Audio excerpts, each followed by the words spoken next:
Good afternoon to all. Today I am going to explain class 9 science chapter 7 diversity in living organisms. So आज हम living organisms की diversity flora fauna के बारे में study करेंगे कि कितने जो है उसके किंगडम्स हैं, उसमें कौन कौन से आपका क्लास है, ऑर्डर है और कौन कौन से उसमें ऑर्गेनिजम्स जो हैं कौन कौन से किंगडम में पाए जाते हैं। ठीक है, सो स्टार्ट करते हैं आज का क्लास। क्लासिफिकेशन देखते हैं। Science of arranging organisms in series of groups and subgroups on the basis of their similarities and dissimilarities. तो जितने भी ऑर्गेनिजम्स हैं एनिमल किंगडम में, उसको जो साइंटिफिकली अगर अरेंज करें तो उसको क्या करते हैं, एक सीरीज में या फिर एक ग्रुप में या फिर सब ग्रुप में क्या करते हैं, उसको डिवाइड करके उसमें क्या किया गया है, उसको रखा गया है। किसके आधार पर? Based of similarities and dissimilarities. ठीक, कि ऑर्गेनिजम्स में कितने में सिमिलरिटीज़ है और कितने में कौन कौन सा डिससिमिलरिटीज़ है, उसके आधार पर उसको ग्रुप और सब ग्रुप में सीरीज में जो है आपका अरेंज करके रखा गया है। ठीक है, इसको हम लोग क्या बोलते हैं? क्लासिफिकेशन। मतलब उसको क्लासीफाई किया गया है अलग अलग ग्रुप और सब ग्रुप्स में। ठीक है, Aristotle classified organisms on the basis of their habitat means place and where they live in water, in air and land। जो अरिस्टोटल जो फादर ऑफ बायोलॉजी थे, ठीक, उन्होंने क्या किया, क्लासिफिकेशन की को भी स्टार्ट किसने किया था? हमारे अरिस्टोटल जो साइंटिस्ट थे उन्होंने। ठीक है, बायोडाइवर्सिटी में। और अरिस्टोटल जो थे उन्होंने जितने भी ऑर्गेनिज्म हैं उसको किस बेस पर क्लासीफाई किया था? हैबिटेट, यानी उसके प्लेस, कि ऑर्गेनिज्म कौन से प्लेस पर रहता है। ठीक है, कौन से प्लेस पर क्या निवास करता है। ठीक है, एंड या फिर वह वाटर में रहता है या फिर एयर में रहता है या फिर लैंड में रहता है। ठीक है, जो जलीय जीव, ये आपका वायवीय जीव और ये हमारे क्या है आपका भूतल जीव। ठीक, ठीक है, जीव तीनों जगह रहते हैं। कोई जमीन में रहने वाला जीव होता है, कोई जल में रहने वाला जलीय जीव होता है और कोई वायु में रहने वाला जीव होता है, जैसे कि बर्ड्स हो के उड़ने वाले। ठीक है, ये सभी जीवों को जो है उसके हैबिटेट के आधार पर क्लासीफाई किसने किया? अरिस्टोटल। ठीक है, अरिस्टोटल ने किस बेस पर इसको क्लासीफाई किया? हैबिटेट के बेस पर। ठीक है, बेसिस कैरेक्टरिस्टिक्स ऑफ क्लासिफिकेशन। ठीक, कि बेसिक कैरेक्टरिस्टिक क्या है क्लासिफिकेशन में देखें तो नेचर ऑफ सेल, कि सेल का नेचर क्या है, या कि प्रोकैरियोट सेल है या फिर यूकैरियोट सेल है, इसके नेचर के आधार पर भी जो है उसको क्लासीफाई किया गया है। ठीक, प्रोकैरियोटिक सेल मतलब प्रिमिटिव सेल। ठीक है, जिसके अंतर्गत लोअर इन्वर्टिब्रेट्स आते हैं। यूकैरियोटिक सेल के अंतर्गत कौन आते हैं? हायर वर्टिब्रेट्स आते हैं। ठीक है, जैसे कि इसमें ह्यूमंस भी है लाइक। ठीक, सेलुलरिटी के आधार पर भी उसको क्लासीफाई किया गया, जैसे यूनिसेलुलर जीव है या फिर मल्टीसेलुलर जीव है। ठीक, यूनिसेलुलर मतलब एक ही सेल वाले जीव, जैसे कि प्रोटोजोआ, अमीबा, पैरामीशियम, ये सब क्या है? यूनिसेलुलर जीव के अंतर्गत आते हैं। उसमें सेल का लेवल कैसा है, सेलुलरिटी कैसा है, उसके आधार पर जो है इसको क्लासीफाई किया गया। ठीक, मल्टी सेलुलर के अंतर्गत जिसमें बहुत सारे सेल्स से मिलकर उसका बॉडी बना होता है, यूनिट ऑफ सेल। ठीक, जैसे कि इसमें अंतर्गत कौन से आएंगे? हायर जो वर्टिब्रेट है, जैसे कि ह्यूमंस हो गया, बर्ड्स हो गया, एलिफेंट्स हो गया, ये सब क्या आएगा? Multi cellular. ठीक है जी, बहुत सारे सेल्स से मिलकर क्या बनता है? उसमें टिश्यूज़ का फॉर्मेशन करता है। और बहुत सारे जो टिश्यूज़ होते हैं वो मिलकर क्या करते हैं उसके अंदर? Tissue system. ठीक, टिश्यू और बहुत सारे जो टिश्यूज़ होते हैं वो मिलकर क्या बनाते हैं? उसमें ऑर्गन बनाते हैं। ठीक, और सभी ऑर्गन मिलकर क्या बनाते हैं? एक ऑर्गेनिजम्स को बॉडी को फॉर्म करते हैं। ठीक, और ऑर्गेनिजम्स को बॉडी जो होता है पूरा एक ह्यूमन को क्या करता है? फॉर्म करता है। ठीक, लेवल ऑफ ऑर्गेनाइजेशन के आधार पर भी जो है इसको क्लासीफाई किया गया है कि सेलुलर लेवल है कि टिश्यू लेवल है कि ऑर्गन। ठीक, cell, tissue, organ and organ system, इन सभी के बेस पर भी जो है आपका आपका बेसिक जो है इसका क्लासिफिकेशन किया गया है। मूड ऑफ न्यूट्रिशन के आधार पर भी आपका ऑर्गेनिजम्स को क्लासीफाई किया गया है कि उसका न्यूट्रिशन का मूड क्या है, या ऑटोट्रॉफिक है या भोजन अपना खुद बनाता है, या फिर हेटरोट्रॉपिक है कि दूसरों पर निर्भर रहता है। ऑटोट्रॉपिक में जितने भी प्लांट्स, ग्रीन प्लांट्स आ जाते हैं। हेटरोट्रॉपिक में जो दूसरे से अपना भोजन लेते हैं, ठीक, जो सेल्फ अपने से खुद से अपना न्यूट्रिशन नहीं करते, जो दूसरे के ऊपर डिपेंड रहते हैं, वो किस में आते हैं आपका हेटेरोट्रॉफिक, जैसे कि इसमें ह्यूमंस आ जाएंगे। ह्यूमंस हो गया, ठीक है, एलिफेंट्स हो गया, बर्ड्स हो गया, ये सब क्या करते हैं दूसरे फूड सोर्स पर ही डिपेंड रहते हैं, सिर्फ अपने से खुद से भोजन नहीं बनाते हैं, ठीक है। लेकिन प्लांट जो होते हैं वो अपना भोजन खुद बनाते हैं, सनलाइट, क्लोरोफिल, वाटर के प्रेजेंट में, ठीक है। ये था बेसिक कैरेक्टरिस्टिक्स ऑफ क्लासिफिकेशन का बेसिक कैरेक्टरिस्टिक्स था, ठीक।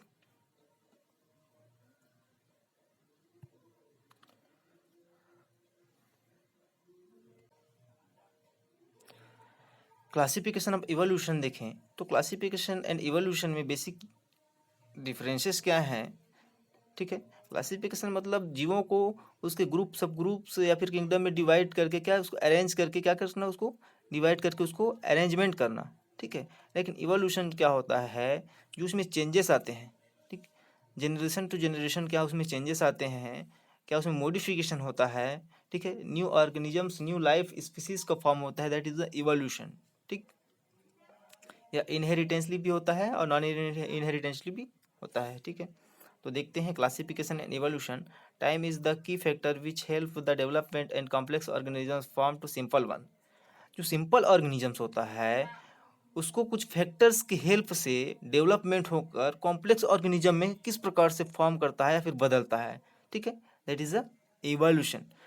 इसमें आपका चार्ल्स डार्विन साइंटिस्ट थे जिन्होंने फर्स्टली यह gave the idea of evolution 1859 in his famous book or the origin of species। तो हमारे जो साइंटिस्ट थे चार्ल्स डार्विन, ठीक है, जिन्होंने 1859 में एक आइडिया दिया, एक फर्स्ट एक आइडिया दिया इवोल्यूशन के बारे में, और उसमें कौन सी बुक में, अपने फेमस बुक में लिखा, द ओरिजिन ऑफ स्पीसीज में, ठीक। Those organism which have ancient body design and not change much are called primitive organisms. सभी जो ऑर्गेनिजम्स हैं वह क्या है, बहुत ही पुराने या फिर एंशियंट बॉडी डिजाइंस हैं, उसमें कोई भी चेंजेस नहीं आया है, जिसको हम लोग क्या बोलते हैं, प्रिमिटिव ऑर्गेनिजम्स।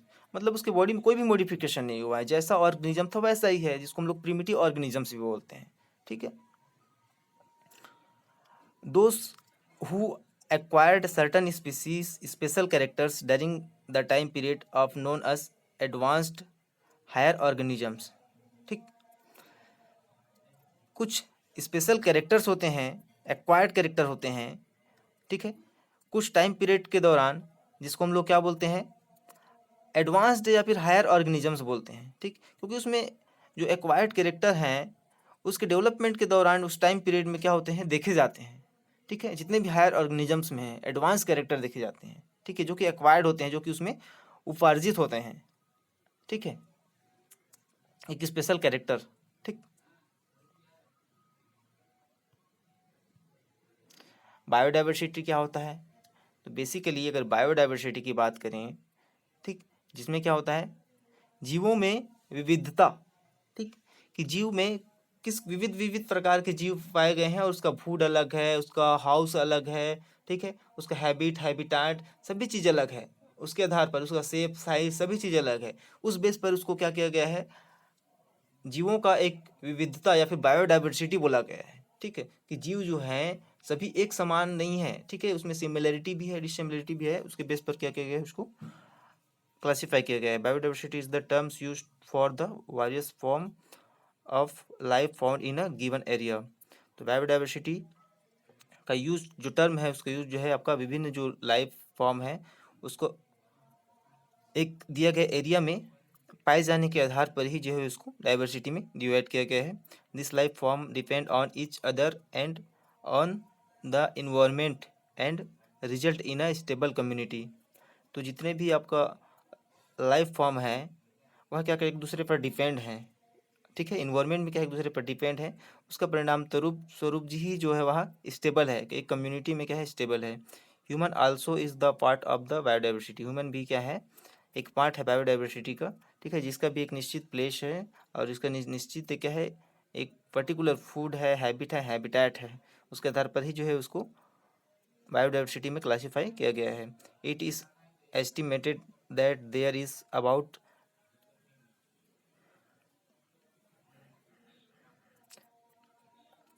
क्या हुआ इसमें, human also is part of the biodiversity, it estimated there is about 10 millions species on this planet, we known only about 20 million species। ठीक, इसमें क्या किया गया है आपका 10 करोड़ स्पीसीज जो हैं उनको क्या किया गया है planet, and only 20 crore species को हम क्या करते हैं इसमें जानते हैं। ठीक है, मतलब 10 करोड़ स्पीसीज है उसमें हम लोग वो कितना जानते हैं, 20 लाख स्पीसीज के बारे में ही इस प्लेनेट में जानते हैं। ठीक, क्योंकि बायोडाइवर्सिटी का पार्ट है ह्यूमन भी, तो इसमें बहुत सारी स्पीसीज भी हैं जिसके बारे में हम लोग नहीं जानते हैं। ठीक है, उसमें कम से कम 20 यानी 20 लाख स्पीसीज के बारे में ही हमें ज्ञात है। ठीक, हायरार्ची ऑफ क्लासिफिकेशन देखें, तो बेसिकली अर्नेस्ट एंड हैकेल और रॉबर्ट विटकर एवं कार्ल वुश नामक जो साइंटिस्ट थे have tried to classify all living organisms into broad category.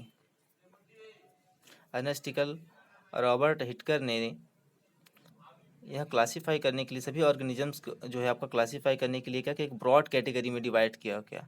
Are Whittaker proposed 5 kingdom system, जो आर विटकर नामक जो साइंटिस्ट थे उन्होंने एक प्रपोजल दिया किंगडम को 5 सिस्टम में क्या किया गया, एनिमल किंगडम सिस्टम जो है उसको 5 ब्रॉड कैटेगरी में डिवाइड किया गया। ठीक, जिसका यूज़ जो है आपका इसमें बेसिकली देखा जाए तो Monera, Protista, fungi, Plantae, Animalia, इन सभी 5 ब्रॉड कैटेगरी में डिवाइड किया गया। कार्ल डहुश ने divided Monera into archaebacteria, eubacteria, और जो कार्ल वुश नामक जो साइंटिस्ट थे उन्होंने मोनेरा जो किंगडम था उनको आर्के बैक्टीरिया, यू बैक्टीरिया में डिवाइड किया।